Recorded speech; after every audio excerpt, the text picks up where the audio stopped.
like making some serious money. So at the end of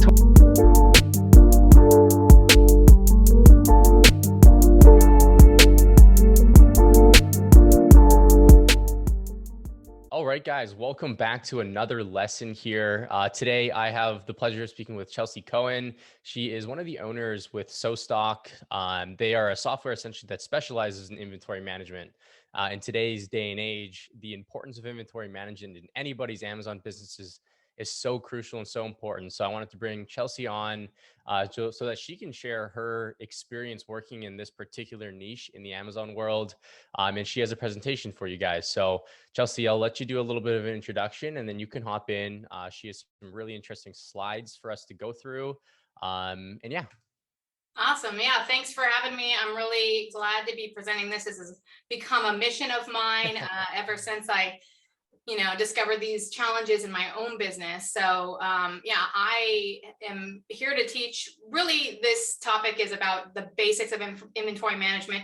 What are those foundational things that you need to put into your business? And having worked with hundreds of sellers over the past 3 years, we really uncovered some of the the holes and the mistakes that a lot of even 6, 7, and 8-figure sellers are making in inventory management that is hurting their profits. So we're going to cover some of those basics right now and also give some case studies about actually implementing them and the difference that it can make in a business.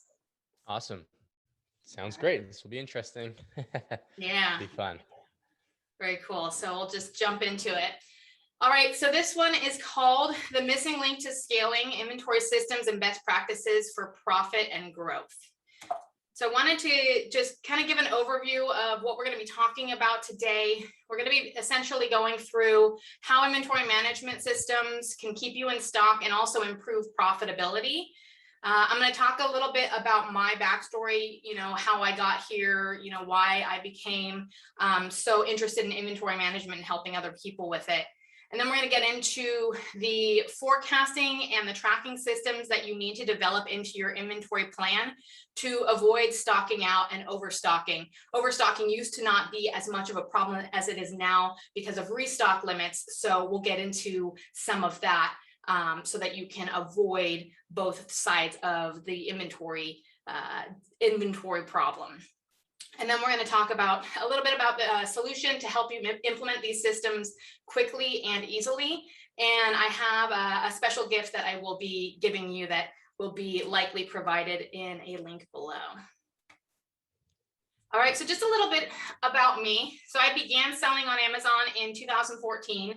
And in 2016, because I was helping the community so much, kind of the online community, I started mentoring for an Amazon group led by Ryan Moran, who is now further into the e-commerce space, not as much in the Amazon space, but more in the brand building space now. And due to that, I began speaking on stages and on podcasts. I started talking about copywriting and what that can do for your business, and began working with a lot of students to help them to increase their sales.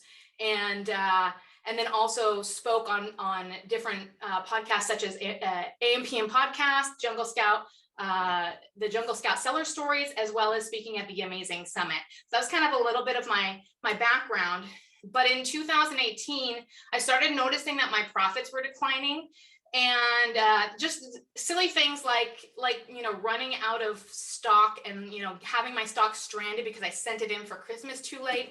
Things like losing a month's worth of income because I stocked out, paying thousands of dollars in storage fees and loan interest on over ordering. And I spent 4 years, previous to my Amazon history, I spent 4 years as an account executive for financial management. So in digging into the root causes, I wanted to find what were those things that I could actually control. I can't control price wars, I can't control Amazon fees, but there's something that I can control, and that thing was inventory management. So I really started digging into inventory management and looking at why I was stocking out, why I was over ordering, and how much of a drain that was on my profitability. In looking for the solutions, I started looking for a software and found that the do-it-yourself method for me was really time consuming. And so I looked for a software. There's a lot of software out there that has fancy algorithms that they don't reveal to you. And so it became very confusing. Having a background in accounting, I needed everything to make sense, and it really just wasn't. So looked again, there were other options and they were way too expensive, looking at trying to charge me $2,000 per month to use their software. And as a low seven-figure seller at the time, I was really not in the mode of being able to afford something like that.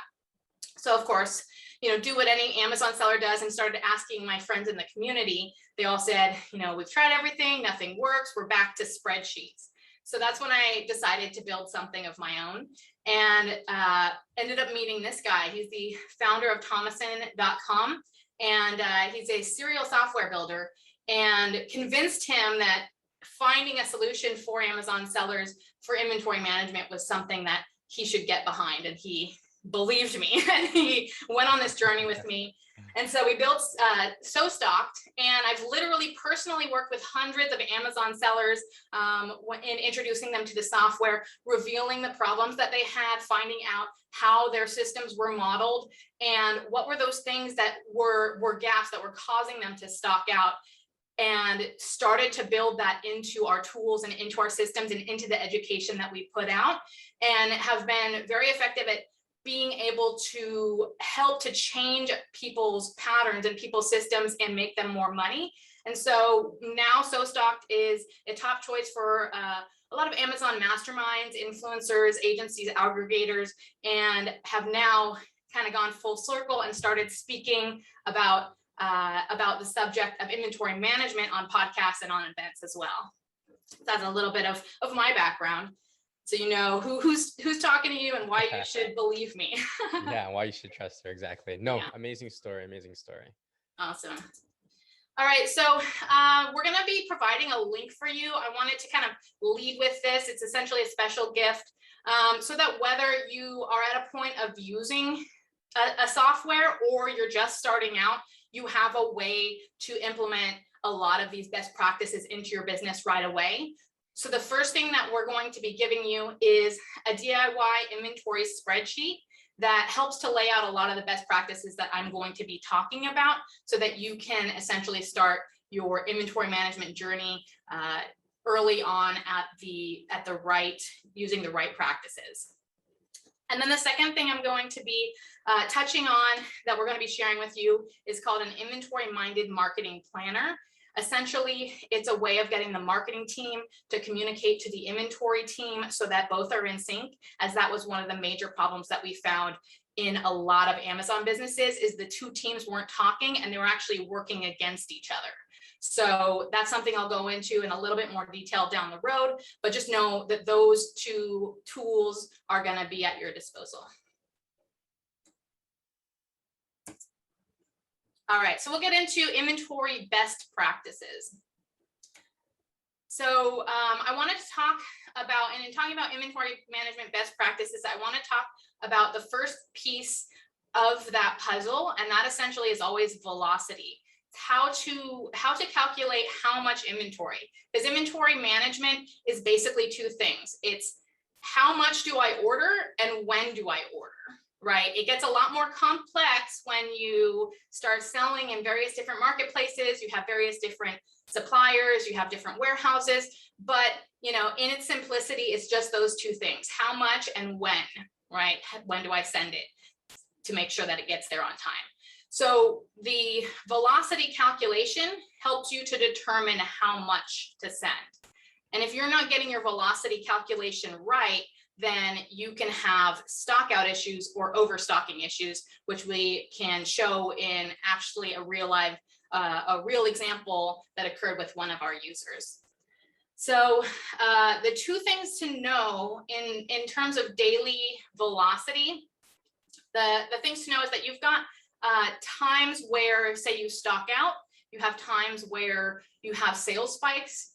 We've had our own businesses and our friends' businesses where all of a sudden they wake up and they were mentioned on some news station, or some influencer mentions them, or Martha Stewart decided to do a piece all about grilling, or all about back to school and your product got featured. And so it's important to remove those things if you know that they're not going to happen again, right? It's hard to plan for them. There are some ways we can talk about planning for some of those things, but if you don't remove them, then you can get into trouble. So planning for example, your Christmas sales by just simply grabbing what you did last year, just from this date to this date, I did this many sales, and that's what I'm going to do, and that's what I'm going to buy. If you stocked out during that time, if you had a sales spike during that time, that's not going to occur again, then you can get into the over and under ordering. So here's how daily adjusted velocity works. So you have your averages. You're using averages, not monthly sales. So you're looking at the total number of sales and then how many days, and you're dividing it to find the average daily sales velocity for each day. And again, the document that I'm going to share does do that calculation for you. But just if you're building your own, or if you're curious as to how it works, it's just an average, looking at monthly sales. And then you go in and you're removing the sales spikes and you're removing the stockouts and you're recalculating that average. And we will show an example. Math is one of those things that, it's really good to write it down or to, lay it out in an Excel spreadsheet to really be able to understand. A lot of people don't like to get into inventory management because it's so much about numbers, and you've got a lot of creative marketing people in Amazon. So don't worry if you don't quite understand. I'm going to walk through that with you. So the other thing I wanted to point out is that you've got last year's sales. So you can look at an average of, say, the last 30 days, the last 90 days, or you can look at last year's sales, as long as you have a way of filtering out the sales spikes and the stockouts. And so we can talk about how you could filter those things out, but it's something that you have to pay attention to, because if you're not filtering those things out from your last year's sales, then you run into the same problem.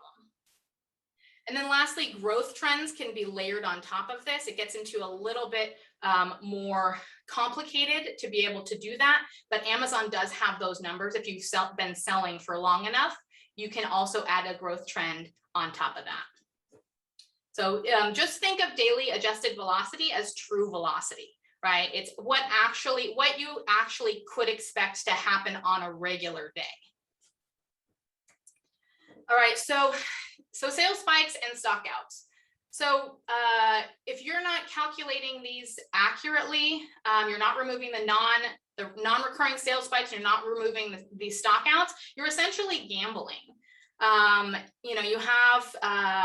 You have times when you're okay because maybe you didn't have a stockout during the time that you're looking at. So most often you're okay, but then you have times where it's almost as bad as guessing that data isn't right. And I was telling you about some of the problems that I had. One of the problems of over ordering inventory was because we had something like that, where in the previous Christmas we had been mentioned on a program, and then we didn't factor that out, and that's $40,000 worth of sales that we counted on and had taken out a loan against. And so that's where you get into some real trouble. So having a system to be able to track this becomes very important.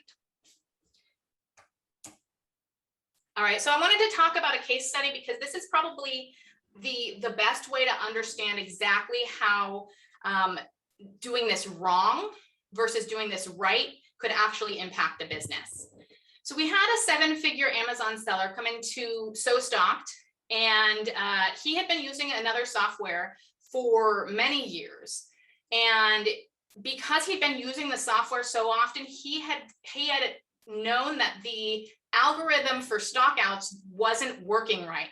And so he had actually built, because the software was causing him to stock out, so he had actually built his own spreadsheet to calculate for his key products. He had a lot of products, but for his top products, every single time he went to reorder, he would use his own spreadsheet, even though he was paying for this software for most of his other products.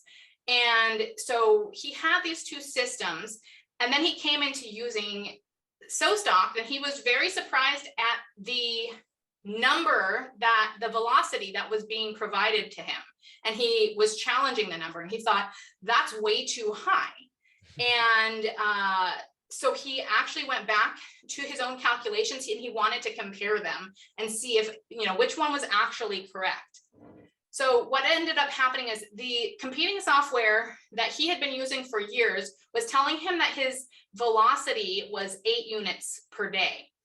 His custom spreadsheet was telling him 10 units per day. SoStock told him 15 units per day, which is much higher. That's like 50% increase on what his spreadsheet was telling him. But suddenly it made sense once he had run the numbers and actually understood why it was telling him that. He suddenly realized and understood why he was continually stocking out on that product, even though he was trying to use a different system. Daily adjusted velocity is one of the most important pieces of inventory management. If your calculations are wrong, everything down the line is going to be wrong. So starting with the right numbers is important. So here's kind of an illustration of how that looked. So the competing software is telling him 8 units. So with that, if he was ordering on a weekly basis, he would have ordered 56 units, and he would have been stocked out by day 4. Now, his calculations were telling him 10 units. So he would have ordered 70, and he would have been stocked out by day 5.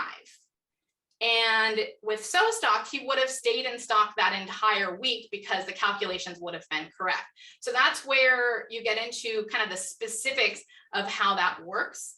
And we can go into more detail on, what is the formula that you actually use? How do you actually have to, what is missing? If you've got people that are saying, a software that's saying that these calculations are, you're stocked out, well, shouldn't everyone come up with the same answer? How do people come up with a different answer than what we're coming up with? So we're getting into the stock out calculation. All right, so the first thing to look at is, did you have stock, right? If we're doing FBA, we want to know, did you have stock? If you didn't have stock, then obviously you're going to have had a problem with stocking out because Amazon FBA can't sell things that are not there. And this is something that it actually can be pulled historically from the API. So if you have a system where you're pulling from the API, then you're able to get this historical data. If you don't have API pulls, then this is something that you should be tracking. And the inventory spreadsheet that we're sending you has a stock out log. It also has a sales spike log. So if you are tracking them, they do get applied to your calculations. All right, so the second thing that you need to ask is, was there an unusual interruption to your normal sales velocity?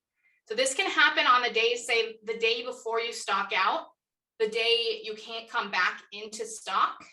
Amazon finds 1 unit and sells it. You have a suspension. So you have stock sitting at FBA, but your listing is suspended. Those are all things that we're missing from a lot of these other calculations, because all they're looking at is, did you have stock, right? So this is the major error, is that there's just that one point that is being looked at. So what you have to do is you have to filter out, any anomalies, any real major drops. So what we look at is, did your sales drop 30% or more than your average daily sales?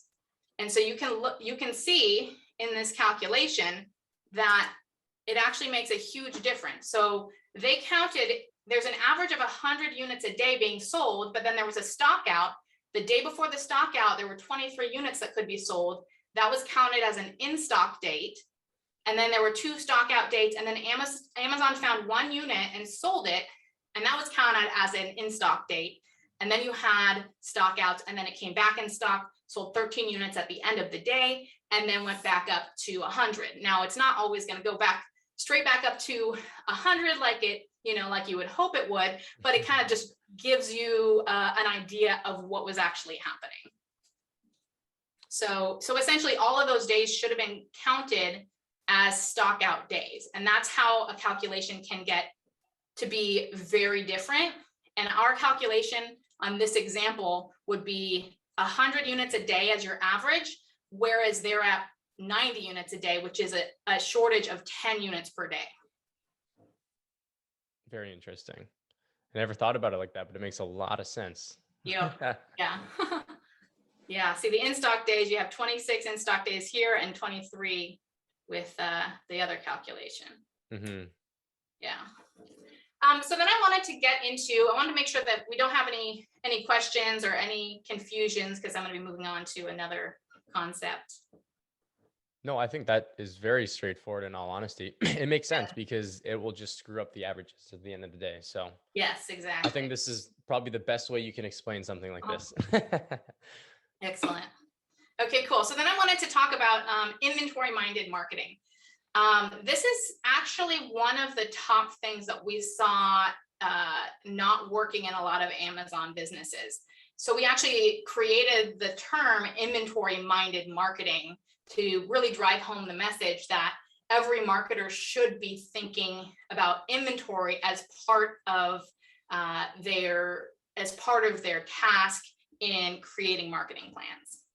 All right, you have marketing teams, and they actually have to be responsible for now the entire product catalog. They used to be that they would drive sales massively, and they wouldn't vet that against their inventory, and then the inventory team would be scrambling, running out of stock.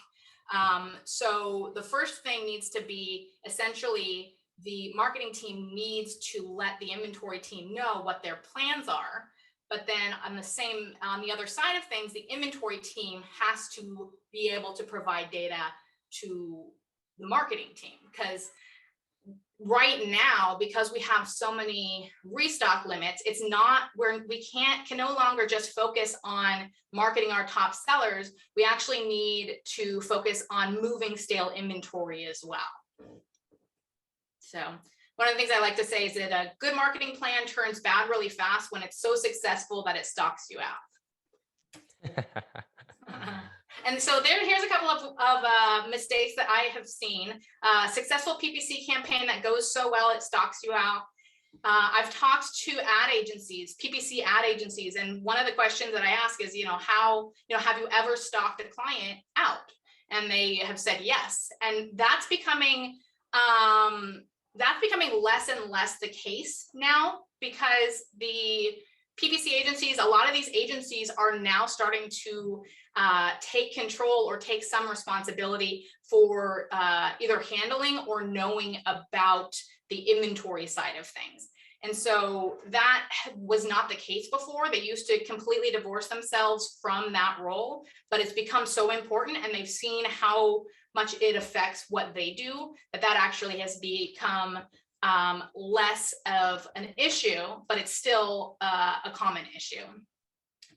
Another marketing mistake is a discount coupon, sending out a discount coupon email for a holiday and then stocking out the next month. I've seen that happen. And these are not just, these are not beginners. These are these 7- and 8-figure sellers that this has happened to. Listing optimizations that double your conversions right into a stock out. So, this is something that we think that, that just beginners make this mistake. But if your systems and your processes are not in place, then these things happen more often than you think. So the whole idea is to vet your inventory before implementing your marketing strategies. So this is where the inventory-minded marketing planner comes in, and this is one of the things that will be available to you. So this planner allows your marketing team to work with your inventory team by giving them all of their information on the marketing plans that they have. So it includes things like what their preferred daily velocity calculation is, right? And both of these have instructional videos as well, so you don't have to know all the ins and outs of this just on this presentation. Another one is trends, right? If you wanted to calculate trends or additional sales growth, if you wanted to see how a PPC campaign, would affect your inventory if you were to increase sales by 10%, let's say. It also allows you to enter in things like lightning deals, sales events, that type of thing. What is the date range and how many units do you expect to move? And then seasonal sales spikes. So what percentage increase during what time range do you expect, let's say for summer products or for Christmas? You are also able to do decreases as well. Some people do have dips in their sales at times.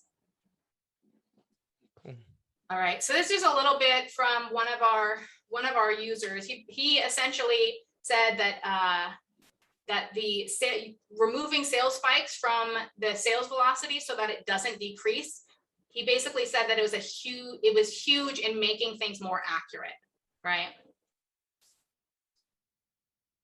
Okay, so the importance of tracking. So we're going to get into a little bit into tracking now. So I'm going to talk in a later presentation about some of the other main points of logistics and of course restock limits, which everybody is interested in. You know, how do you solve for or prevent disasters from occurring in terms of restock limits?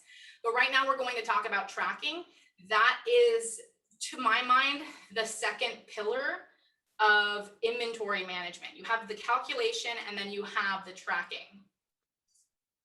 So, you know, one of the things that you need to know is, where is my stuff, right? A lot of people come to us and say, you know, I need a system that lets me know where my stuff is.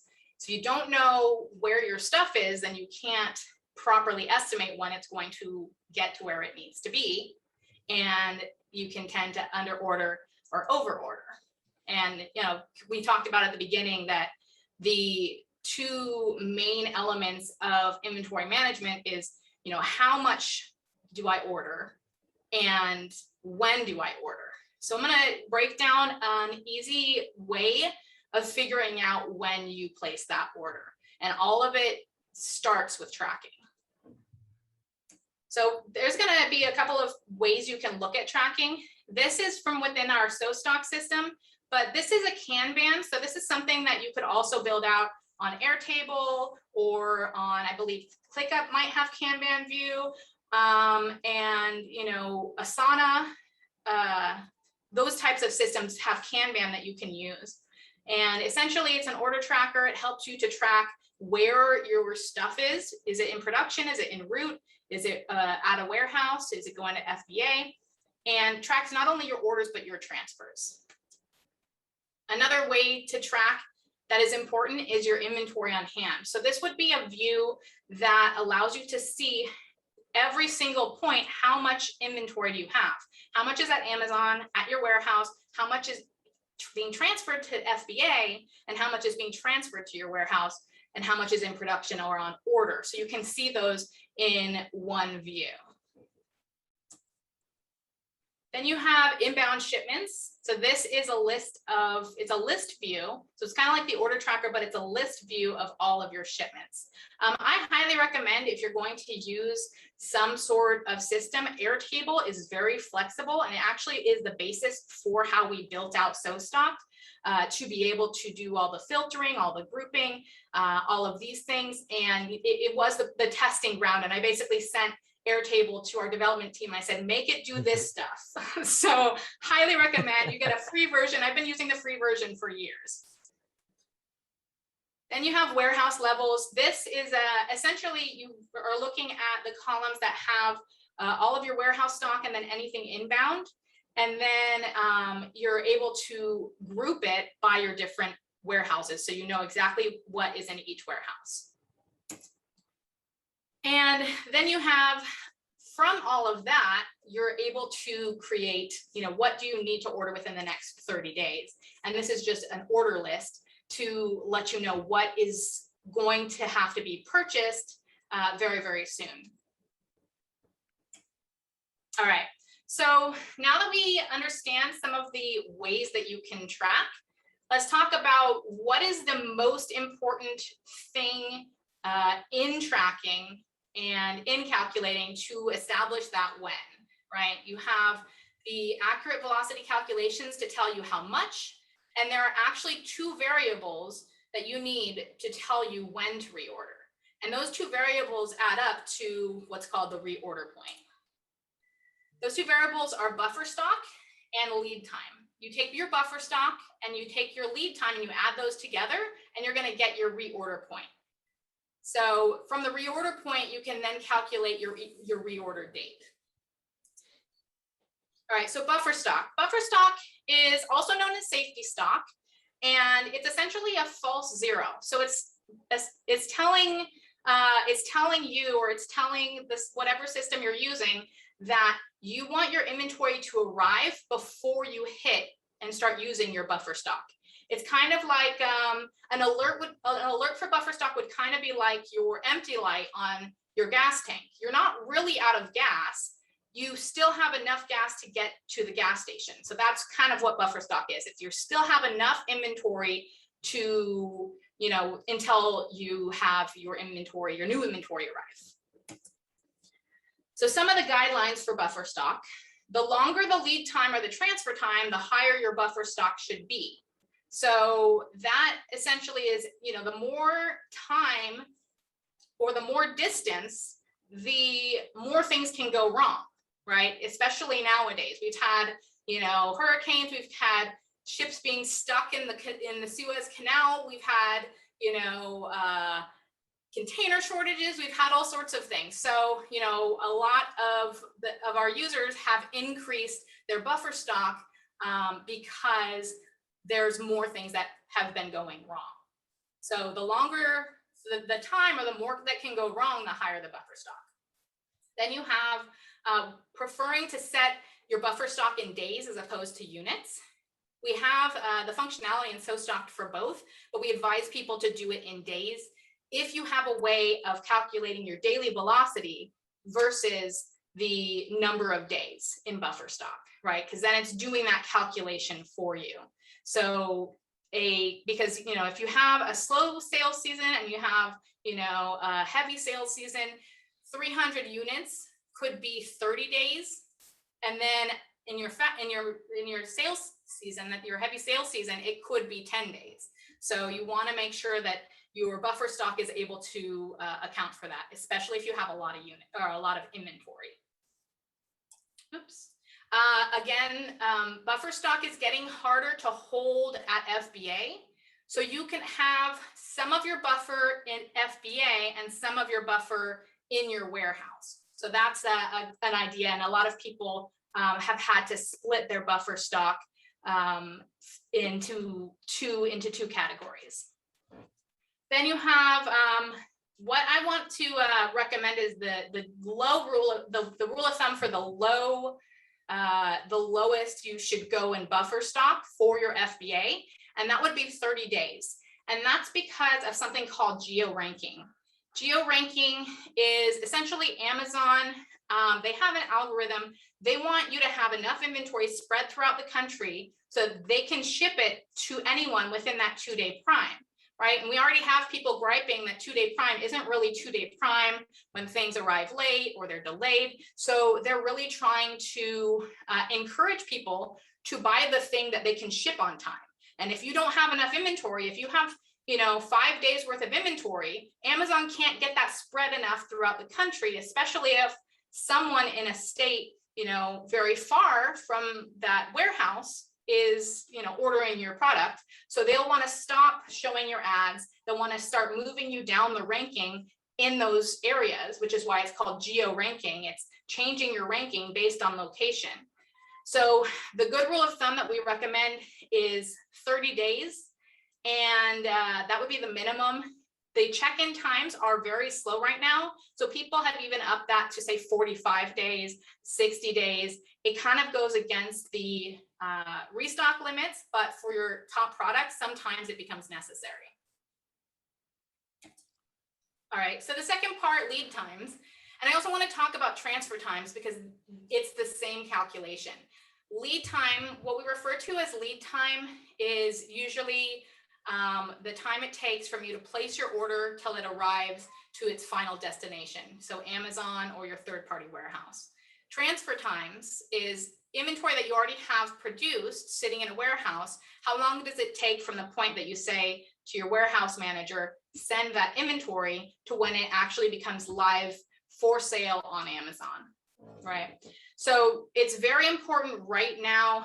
And I imagine, moving into the future, especially as things are tumultuous with the supply chain throughout, the coming months and however long it's going to be, but to verify current lead times and current transfer times.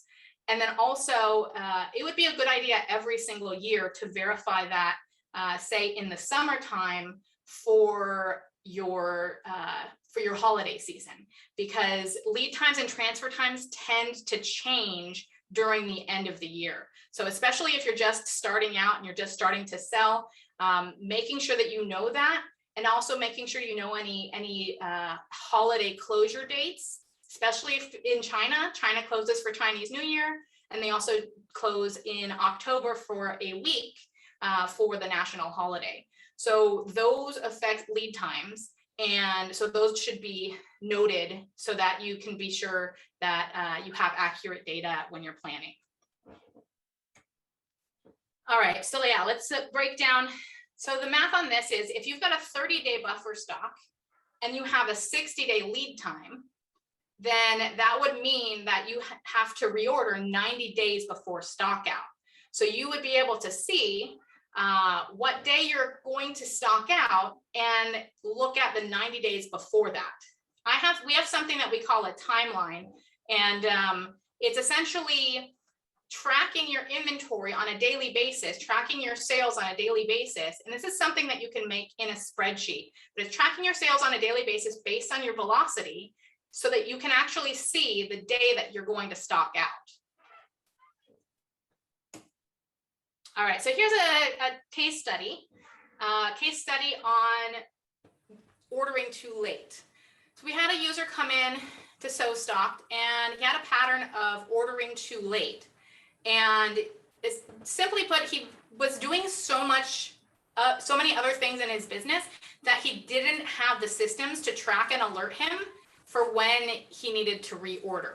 And so he was always paying for expensive air shipments and doing so to stock out, but it was driving his profit down.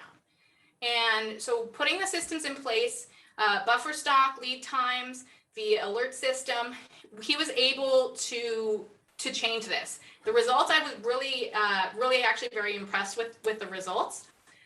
Being able to stop the air shipments and start sending things by sea freight, and also setting up the buffer stock to ensure that he had enough time and didn't stock out. He went from paying $1.20 per unit to only 45 cents per unit. Was pretty amazing, and it was over 50% reduction in shipping costs. And so looking at the sales pace of the growth of the company, was able to see that on an annual basis, the savings would be $150,000 in shipping savings. So that's the impact that can be made, and that's something that, if you're building a company to sell, there are people who have bought brands who have bought them with a reduced pricing just based on the fact that there were too many shipping costs, and so it lowered the profit of that company. So these are the types of things to get in place, especially before you sell your company, so that you can make sure that you are retaining all of the value when you do sell. All right, yeah, so this is another one of our users. This is actually one of our first users. And so he's been using the software for 2 years now. And he did the same thing. He was able to get visibility, right? We talked about visibility in the tracking systems and knowing knowing how to avoid stockouts because you know where all your stuff is. And he was also able to avoid expensive air shipments as well. All right, so that concludes my presentation today. I am going to get into restock limits in the advanced presentation. I know that everyone is very eager to find out about restock limits. We'll be talking about restock limits and also logistics and how to make your business work even in the chaos that is ensuing in the inventory space in Amazon right now. But in terms of your Amazon inventory solutions, you need to look for something that removes sales spikes, removes stockouts, factors in lightning deals, and projects seasonality, and also calculates. If you can find something that calculates based on restock limits, this is something that we personally just launched. It was it took a long time, but it's been hard for people to figure out, what do I send if I have this, this many SKUs and I have this, much space, what do I actually send? How do I prioritize those things? So we'll be talking about that a little bit in the restock limits or in the advanced conversation. But the other things that you need to be sure that your inventory systems are solving is just basically managing, making sure you're tracking all of your FBA, all of your 3PL warehouse stuff, and then everything that's on order, so you can make sure that you're accounting for everything before you place another order. Awesome. Thanks, Chelsea. Yeah, we have a couple of slides here for anyone that's interested. Essentially, this is our system, customizing forecasting per SKU. That's something that you should be able to do whether you're using a software or you're using your own inventory system. Customizable forecasting per SKU, including things like accounting for restock limits, velocity, sales spikes and stockout removals, and additional sales growth. And then also, when I was talking about the inventory timeline, this is what our inventory timeline looks like. So you're accounting for your warehouse inventory, your FBA inventory, and your weekly velocity or your daily velocity, so that you can see what exactly is happening. And then this right here, these little boxes indicate the blackout days that some of the suppliers have. All right, and then we have orders and transfers that we went through. Again, customizable inventory dashboards, and PO and transfer creation. All right, so we're going to be talking about some of the advanced inventory strategies that you should be implementing for the Amazon restock limits and the supply chain chaos that has been going on. Essentially, we'll discuss, logistics, marketing, and inventory planning to survive in today's Amazon ecosystem. All right, so what we'll cover are things like how to use inventory planning and logistics to improve your profitability and keep you in stock, understanding key Amazon metrics and how they work, and then 3 triggers to pull to avoid restock limit crashes if you do end up stocking out. And then lastly, a solution to help you to implement the systems quickly and easily. And I also have a special additional gift for you here. Okay, so I wanted to talk about the special gifts. So we already are sending you our 2 most popular templates, the DIY Inventory Spreadsheet, and we're also sending the Inventory Minded Marketing Planner. We talked about that in the first training that we did. We want to also help you to build out the workflows and the SOPs that you need to streamline your system. So we're going to be sending you also the inventory workflow checklist so that you can work with your marketing team, your inventory team, and your cash flow or accounting team to seamlessly place an inventory order and make sure that no team is hurting the other by not giving them the information and the planning that is needed. So it helps them to all work together. And then lastly, we are providing the inventory management cross-department SOPs. So this is essentially the SOPs for helping your forecasting and inventory management processes. It's a step-by-step guide. And now this guide is built out for SoStock, but you can also use it with the DIY spreadsheets, the Inventory Minded Marketing Planner as well. And this was built out by Escala. Escala is a company that does SOP creation for many different Amazon brands, agencies, and aggregators. And so they built this out for us, and it's highly professional and extremely impressive. So it's something that you'll definitely enjoy the details of. All right, so we're going to get into talking about storage type limits, otherwise known as restock limits, and supply chain chaos. This is probably, this is the last part. It's going to cover the last part, the last piece to the puzzle. We have calculations, which we talked about in the last training, and also tracking. Logistics is the final piece to that puzzle. So storage type limits and restock limits, as well as the supply chain problems, have created a lot of logistics challenges. And so we're going to talk about what needs to be done to shift your way of operating so that you can actually weather the storms that have been created in your industry. Okay, so logistics in a post-COVID world.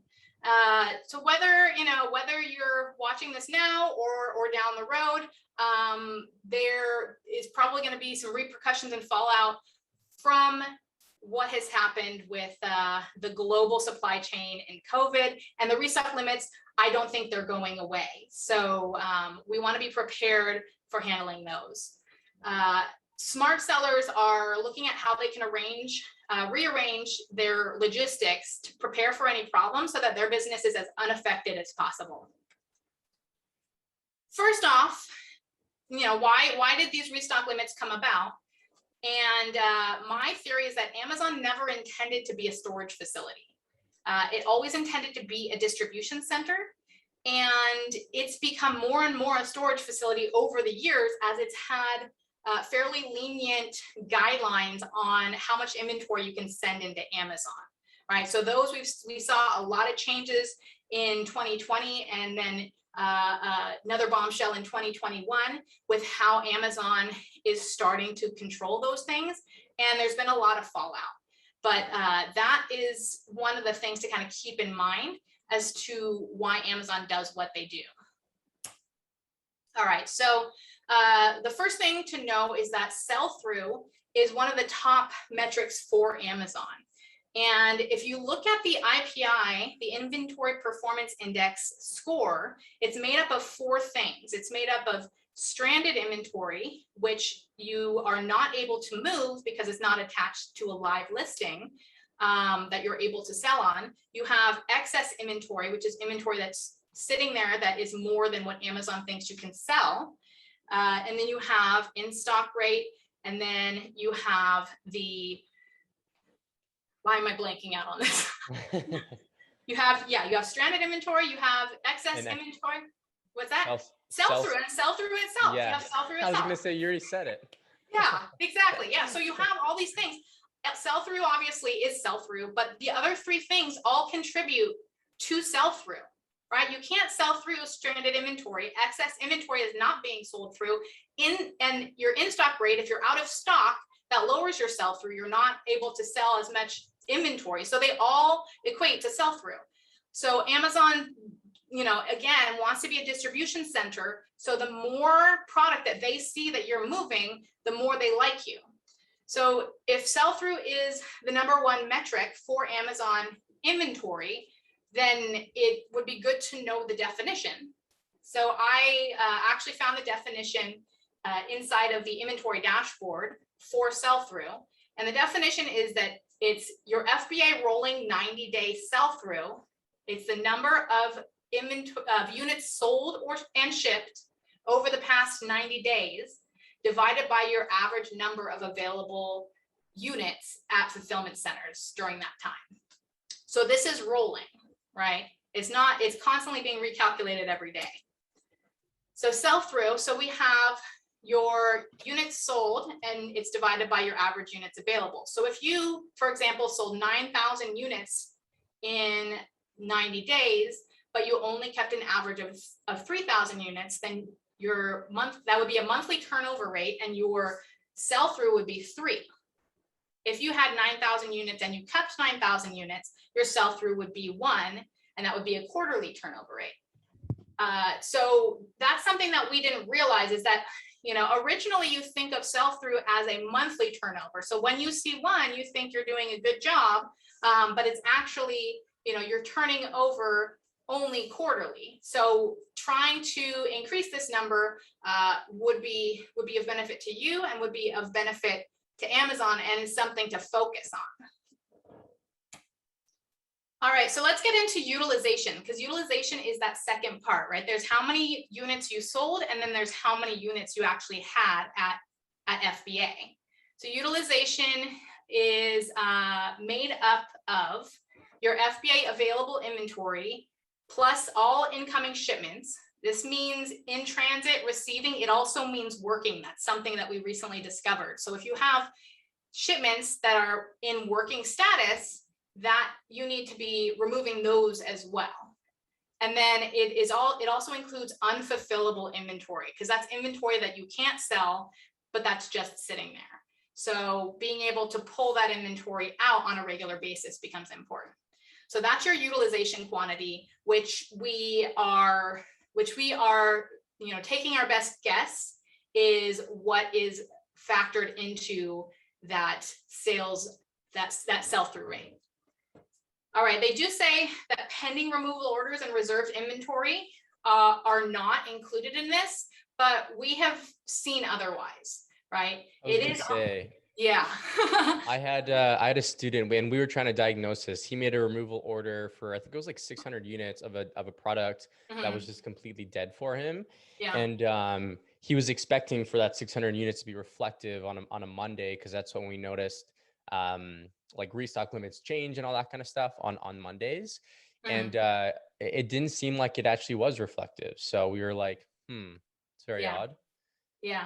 Yeah. So it's, you take everything that you read on Amazon's website with a grain of salt. You say, this is how they say it works, but you look at your own account. We're able to also look at, the accounts and the data that's coming from our users. And sometimes the users will challenge some things and we'll have to dig into that data. And that was kind of why we established that, really this is not being factored out. Unfortunately, it seems to be that's not the case. So I would add to that, reserved inventory, because removal orders end up in your reserved inventory as well. Yeah, exactly. Yeah. Because it's funny because it wouldn't make sense that they wouldn't count reserved inventory, because that's inventory that's being checked into Amazon from shipments, and it's also removal orders, and other things that are being investigated, etc. Exactly. Yeah, something to be careful of. Okay, so then we can see the sell-through rate, the relationship between sell-through and utilization. So we see the bottom here, average units available, that essentially equals average utilization. Right, another place that you can find your utilization, if you go to the inventory dashboard and go to inventory performance, where your restock limits are, I'm sure that by this point, everyone's familiar with how to find the restock limits section. In there would be your utilization, and then you would be able to see your max ship quantity as well. So if your utilization looks a bit strange, start kind of trying to dissect some of those numbers as well, by adding, your reserved, all of these numbers here that we have placed in utilization.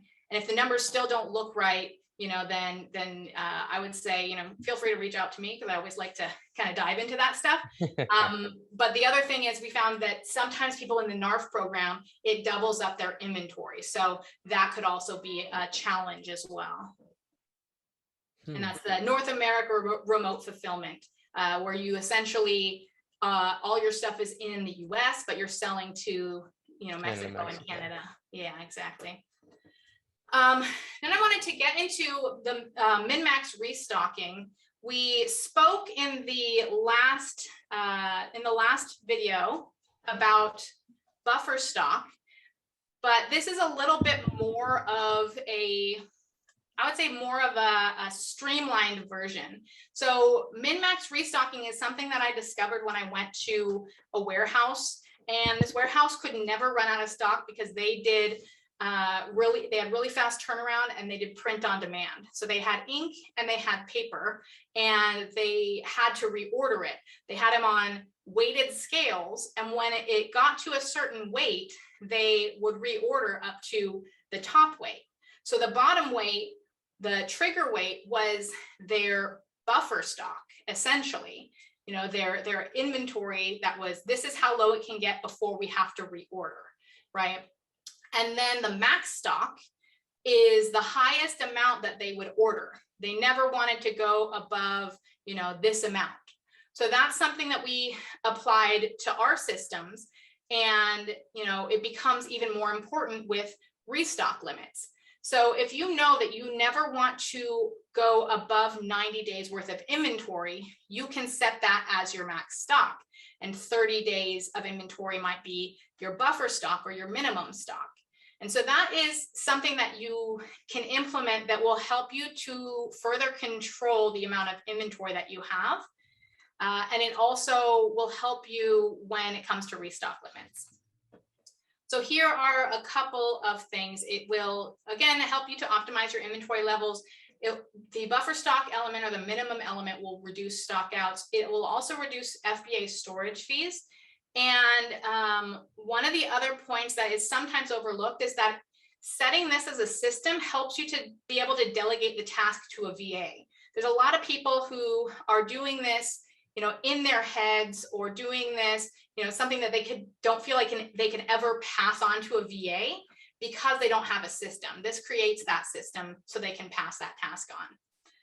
And then lastly, a restock limit calculation. So one of the things that our restock limit tool does calculates your max stock per SKU based on sales velocity and your max ship quantities. So looking at how much you have to send, and you have, let's say, 5 SKUs. Well, what percentage of the sales is each individual SKU selling? And then we can use that to help to calculate the percentage to ship based on how much you're allowed to ship, right? It's a little bit more complicated than that because it also looks at, let's say you have a lightning deal in the future, or you have, you know, some sort of planned marketing event, those types of things. You should also calculate in, or you're launching a new product and that product doesn't have any sales, but you know that you're going to have to, you know, reserve 200 units to send to Amazon.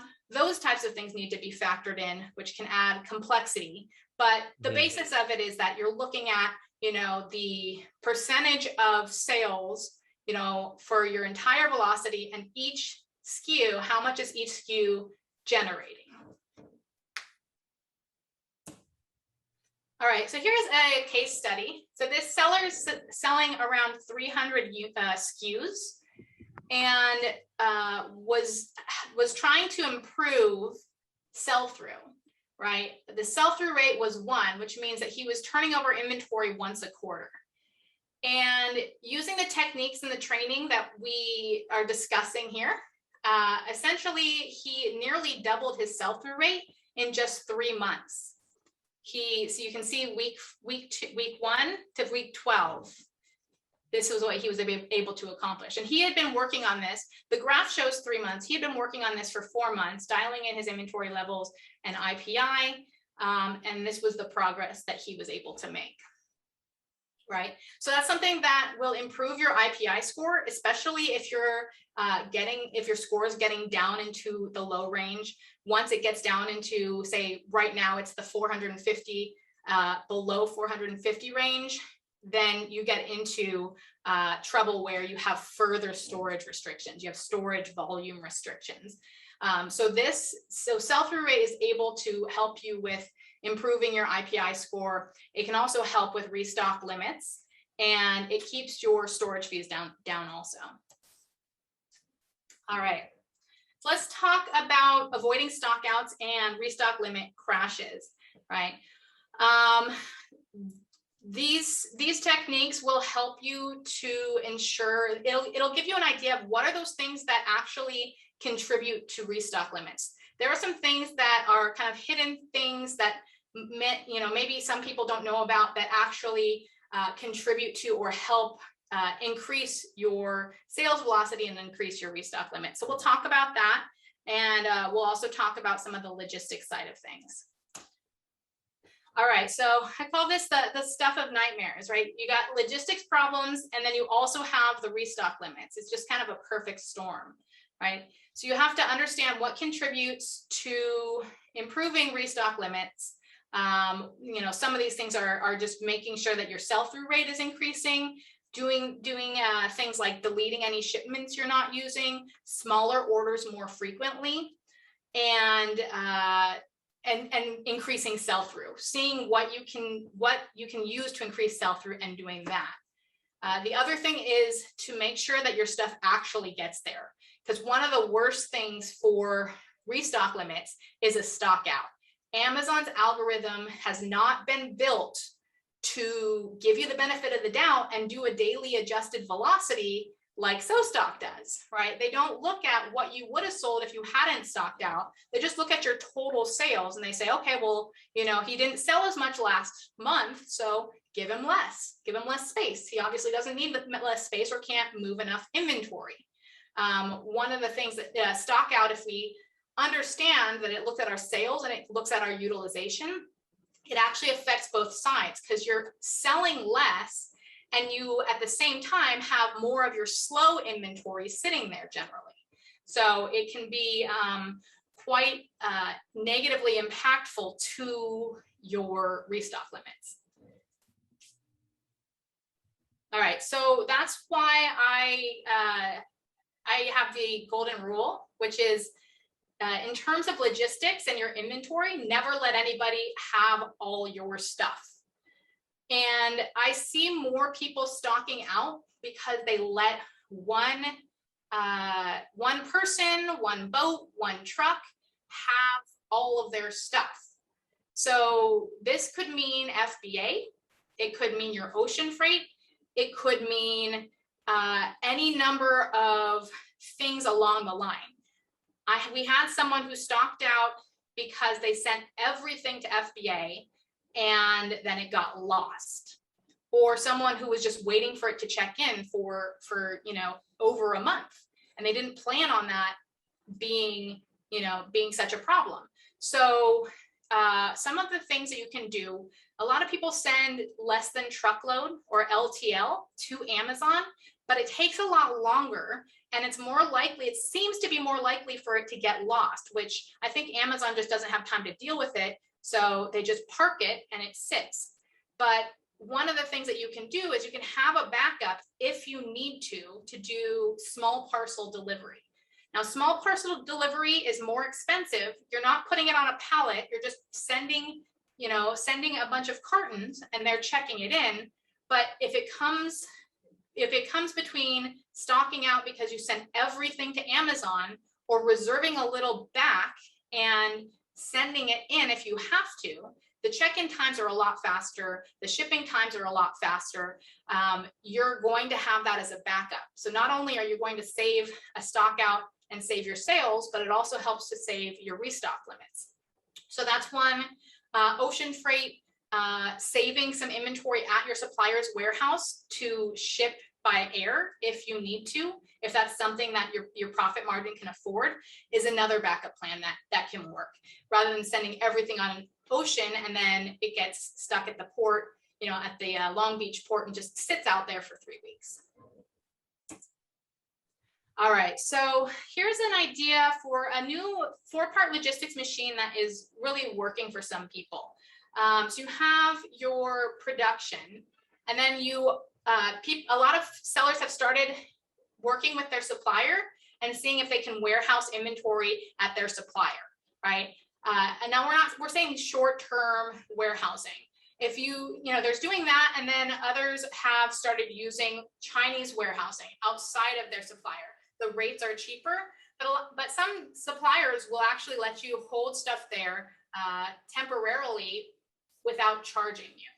Now, that's not going to always be the case, and you have to have a good relationship with your supplier, but it's something that you can find out about. And then you have a local 3PL and fulfillment center, and then you have FBA. So you want to make sure that when I say machine, something is working every time. So if you have your Chinese warehouse and your Chinese supplier and they're producing inventory, and then you have something at the warehouse, and then you have something at FBA, you could change your operation so that you have them producing more inventory and holding some inventory for you. and then shipping a little bit more frequently. Now they'll do this sometimes. What they'll do if you have a good relationship and you can negotiate this is you pay everything up front and then you only have to pay for what you ship out. So if you are ordering more and shipping out on a more regular basis, that could help you with your cash flow. That's just something to keep in mind, something that we've been implementing that has been working for some sellers. Again, it's not something that anyone could necessarily negotiate, but if you have a good relationship and you have a good negotiator, it's something that you might want to keep in mind, because it helps you to control your cash flow and helps you to make sure that you always have something in stock. All right, so here is an emphasis on another emphasis on not stocking out. So Amazon, I had one of our users send this to me recently. Amazon is now dissuading people from buying your product if you can't keep it in stock. I think this is probably more common for them in terms of subscribe and save. See, it is choosing subscribe and save, right, as the default. Subscribe and save and consumables, but they don't want someone to subscribe and save to this product if it's going to be out of stock. So they're actually recommending competitors and saying this product is often out of stock, you should buy from these guys. So above all, don't stock out, right? That's the whole idea is, you lose money, you lose ranking, you lose restock limits, and then, you essentially have a hard time recovering from some of those things. So don't stock out, but what if it is inevitable? If you do stock out, what are those things that you can do? What are those levers that you can pull to make your restock limits a little more bearable when you come back in stock? So the first one is to switch to FBM. So if you're stocking out because Amazon's taking forever to check in your stuff, you want to be able to switch to fulfilled by merchant, so that essentially you can use Amazon as your sales channel, but not your distribution channel, right? If they are taking forever to check in your stuff, then you want to make sure, again, don't let anybody have all your stuff. You want to make sure you have a way to sell that inventory still. So send most of your stuff to Amazon, but save some so that you can do things like switching to FBM, right? Getting a fulfillment center, which is not the same as, as an FBA warehouse, right? An FBA external warehouse or a third-party warehouse. Some companies do fulfillment and some don't. So you want to make sure that you have a resource that can do fulfillment for you if needed, right? Now, part of the reason to do this is that FBM sales actually keep your restock limit from plummeting. So even though they're not being fulfilled through Amazon, they are actually, the sales velocity counts towards your restock limits. So we have, people last year who were stocking out, but they were doing their own fulfillment because Amazon was taking forever to check in their stuff. They're doing their own fulfillment. And even though they were making a little bit less in profit, they were still able to see that their restock limits, they weren't exactly the same. They did go down a little bit because they didn't have Prime, so their sales were less, but they still were able to avoid a crash, right? So, and in terms of just a final note on picking a backup distribution channel, we have a YouTube channel that is just, if you search So Stocked on YouTube, we have a warehousing webinar that gives tips on fulfillment, right? How not to get, I believe it's called How Not to Get Screwed by, warehouses and fulfillment, how not to get screwed or something like that, where we go over, how to make sure that you have a good fulfillment center and they're actually going to get your stuff out and all of that. All right, the second thing to do in terms of, if you stock out, is to use excess inventory from other SKUs to create flash sales. So if you have some slower moving inventory and you have your top seller go out of stock, look at how you could possibly do a sale to help to boost the limits, or to help to at least maintain the limits, because there was a transition with Amazon's restock limits. They used to be only what's called ASIN type limits, where if you stocked out of your bestseller, you stocked out and you had no way of increasing the restock limits because the limits were for that one ASIN. Now it's catalog wide. So this is where the benefit comes in. A lot of people were unhappy about this catalog wide, and it did, cause a lot of problems. But one of the benefits is that you can take a product that is got a bunch of excess inventory and run a flash sale, do a lightning deal, or in some other way, drop the price, give coupon discounts, send an email to your, customers, anything you can do to try to move that excess inventory so that when the top seller gets back in stock, you're still able to send in what you need to send in. All right, so just a little primer on removal orders versus flash sales. So flash sales will contribute to your velocity. Removal orders will not contribute to your velocity. There's a lot of talk about removal orders and liquidation and disposal orders. These are things that are beneficial to clearing inventory out, but they don't help with improving your sales velocity. So if you can do a flash sale with that inventory, it'd be better to do a flash sale than to do a removal order, because it's going to help your sales velocity and it's going to help with the clearing of inventory. So just something to think of and keep in mind. Another thing to check out in terms of a flash sale, there's something called outlet deals. You can go into your inventory dashboard and go to excess inventory and see if there are any of your products that are eligible for outlet deals. And outlet deals is through Amazon, and they will promote a discount for your excess inventory, and those will also count as sell-through. So those are kind of like flash sales. They would be treated the same way. All right, and then lastly, in terms of if you're stocking out and you want to make sure that you can maintain your restock limits, and all of these tips have some of these tips have benefit in terms of increasing your restock limits as well, right? Like the last one that we talked about with flash sales, you can do that before Christmas if you want to increase your restock limits. Here is another tip for increasing restock limits, something called multi-channel fulfillment.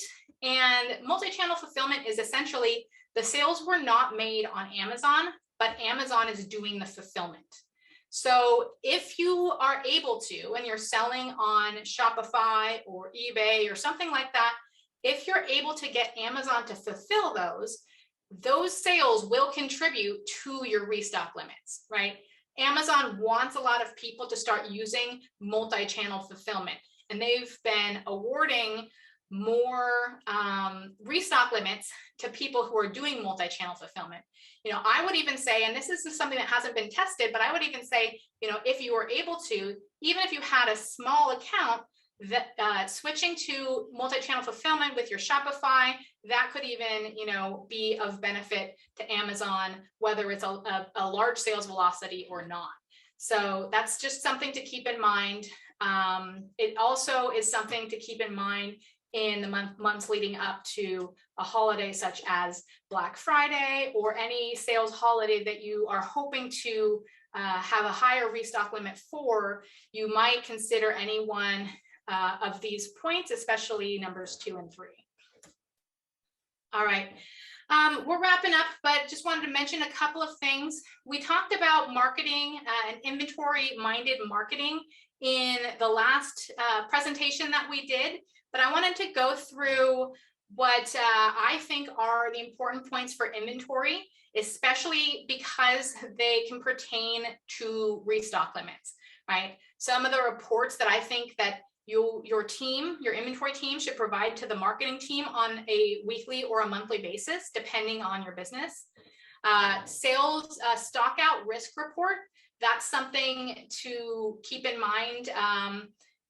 What are those products that have the potential to stock out, because the marketing team might need to do something different, right, to be able to prevent that. Maybe they're planning on running a sale and they didn't realize that that product may stock out. Well, they're going to change what they're doing based on that data.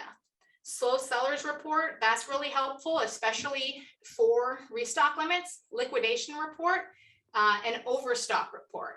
So inventory needs to take as much responsibility for informing the marketing team as the marketing team does in informing them with their marketing plans. So here's some examples of, here's a stockout risk report, right? It indicates the date of the next stockout right here, how many days they will be out of stock, how many days the SKU was out of stock in the past year, and what that percentage is. So you can see which products you have risk on. You can see this one, 29%. It was out of stock 100 days of the year. So this becomes a factor in maybe, thinking that your logistics is a little bit off, and you might need to fix your logistics. Slow seller report, that's another one, daily adjusted velocity. So you're looking at the daily adjusted velocity, you're looking at the days, the FBA days of supply and your global days of supply. So one of the things that you want to do is essentially you're filtering for high and low daily adjusted velocity range. So let's say, that any product that sells 20 units a day, and that sells between 5 and 20 units a day is a slow seller that we need to fix.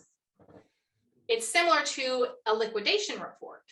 Now, the liquidation report is a little bit different in that it's looking at everything, let's say, that's selling less than 5 units a day. Now, we're not talking about launched products, right? We're talking about once your business gets going, and then you can look at, these are possibly things. You can even add, say there's, a ton of inventory and you need to move that. You could even customize a report for that.